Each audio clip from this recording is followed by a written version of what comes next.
So you know how I said I accepted payment for the testing video prior to releasing it and testing it?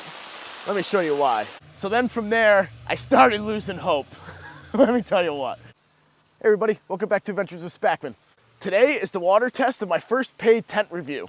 Hope you guys are excited for this one, because it's been a journey, let me tell you what. I started out with one tent. I tested it. It didn't do great. Let's just say that. I found 2 leaks, and I'll show you that now.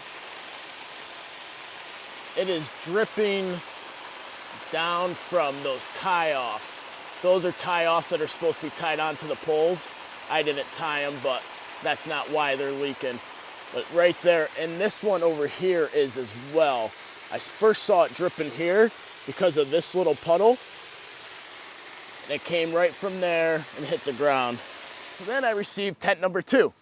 I ended up testing that one, and once again, I found 2 leaks. I'll show you that now.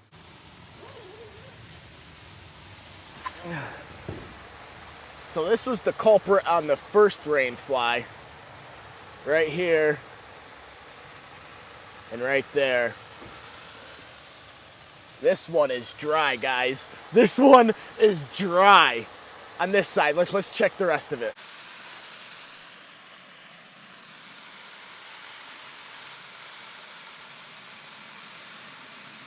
Look at the water just sitting up there. Now I can see why they were confident in their tent. Oh, wait a minute.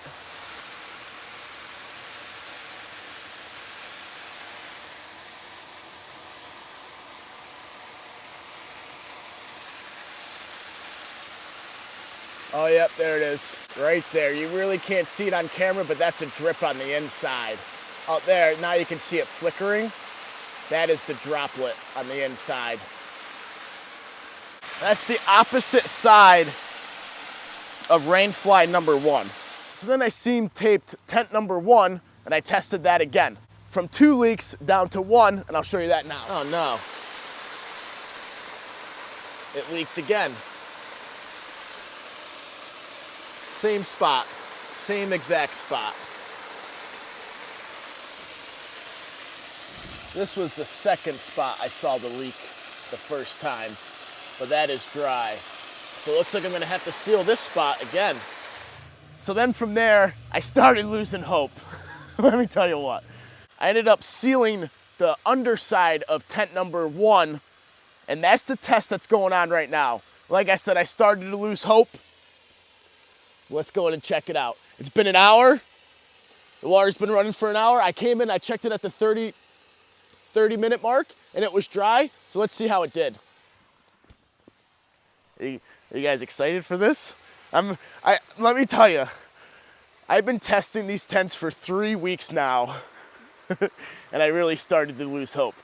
Let's see how it did now.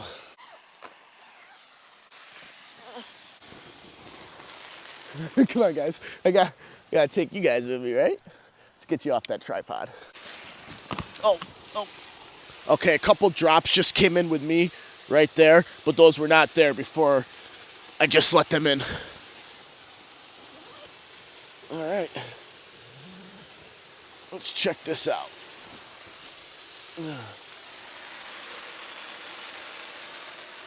Now, this is the seam on tent number 1 that leaked for all of my tests. And guys, it's freaking dry. Holy crap. This one is dry.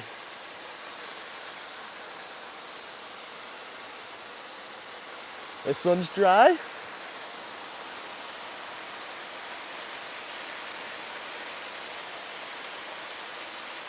This one's dry.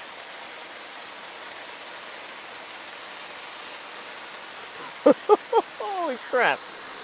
I really was beginning to lose hope, guys.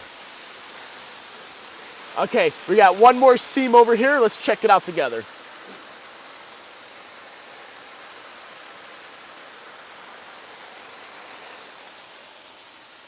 I thought that, I don't know if you can see, I thought that was a water drop, but that's just a speck of dirt. The netting is completely dry.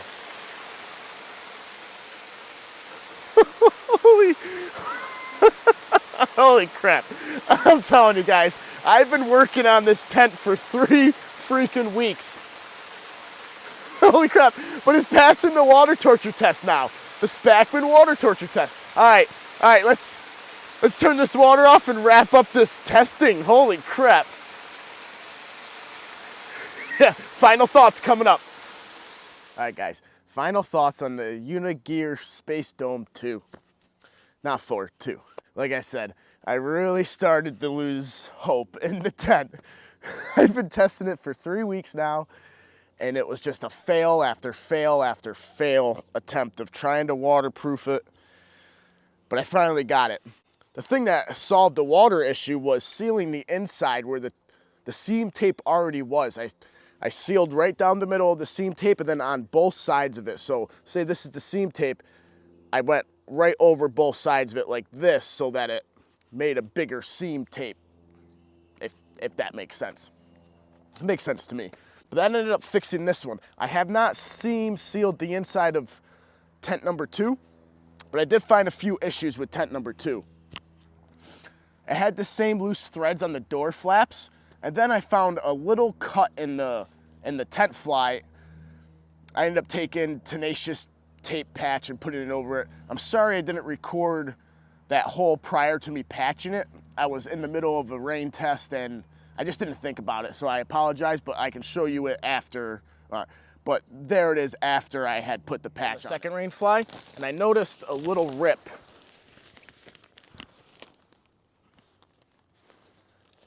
I should have showed it before I fixed it with tenacious tape, but right here there was a little rip. It's about that long, 1/4 inch I'd say. The slit was about this big, and I believe it happened after the manufacturing process, I think. I can't tell for sure, but it looked like it ripped during packaging or something, I'm not sure. So a few pros with the tent, and then we'll go over the cons. Pro, if you look at this, that water just came right off.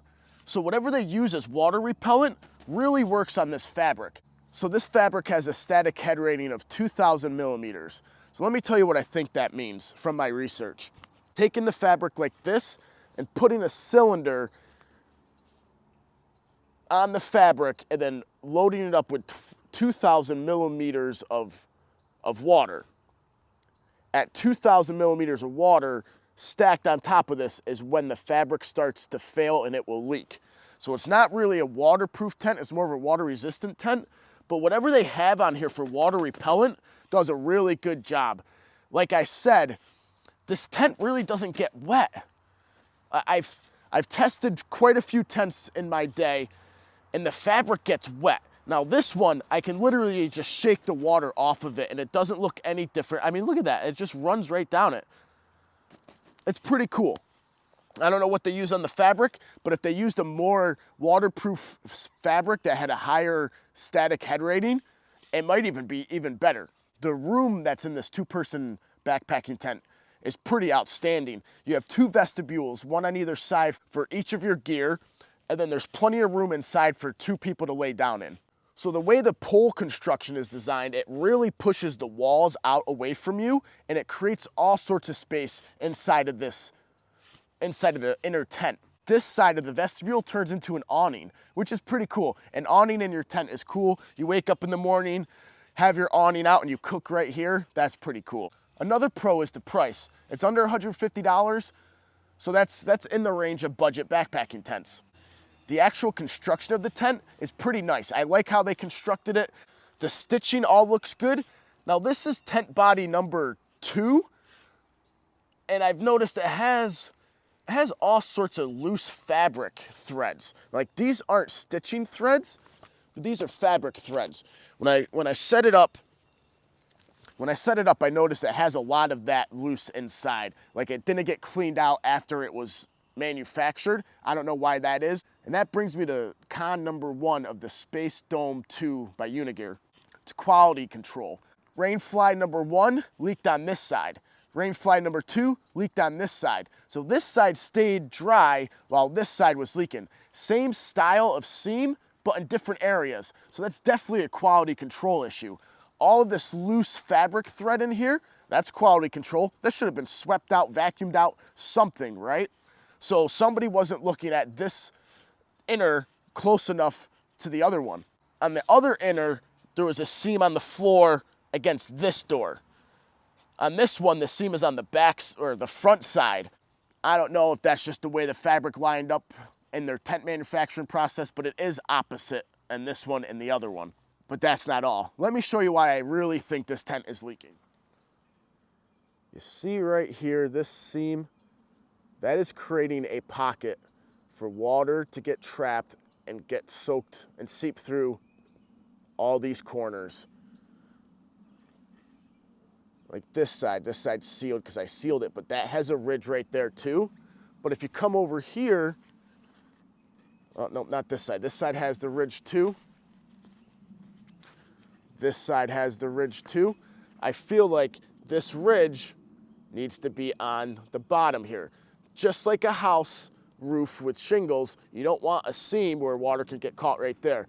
Now this was the main culprit of this rain fly. This one has this seam flap there and here collecting the water into this corner. This needs to be redesigned, Unigear. I think this is one of your main issues, is how these seams, now watch this. This seam flap is there. If we just come right over to here, it's not on this side, it's on the opposite side. I think this is how it needs to be over here as well. This leaves less of a pocket here for the water to get trapped and seep through here. Maybe Unigear will fix those pocket designs, not the seam designs. Maybe they'll fix that in the future, and I'll let you guys know if they respond back to me saying that they fixed that. But as of right now, they know my results of the testing, and they relayed those results to their manufacturing process. So we'll see what happens with that, if they plan on correcting it, or if they do correct it, and maybe they'll send me another one for testing to follow up. I'll let you guys know, because that's what I do. I want to thank Unigear for reaching out to me to test their tent and review it. It was really cool. Thank you so much for being my first paid tent review. Let me know what you guys thought of my first tent review. I believe I did a good job. Let me know if you guys think I did. If you're in the market for a budget-friendly backpacking tent for enough room for 2 people, but you have to put a little work in the seam sealing it, go check out Unigear. I'll have a link down below with a discount code for 15% off. So yeah, let me know what you guys think. If you like this sort of thing, think about hitting that subscribe button. I'll leave it right here in the middle. I'll see you guys in the next one. Oh, next one's gonna be Amazon's cheapest backpacking tent. Water torture test. Stick around, guys. Next week's gonna be fun.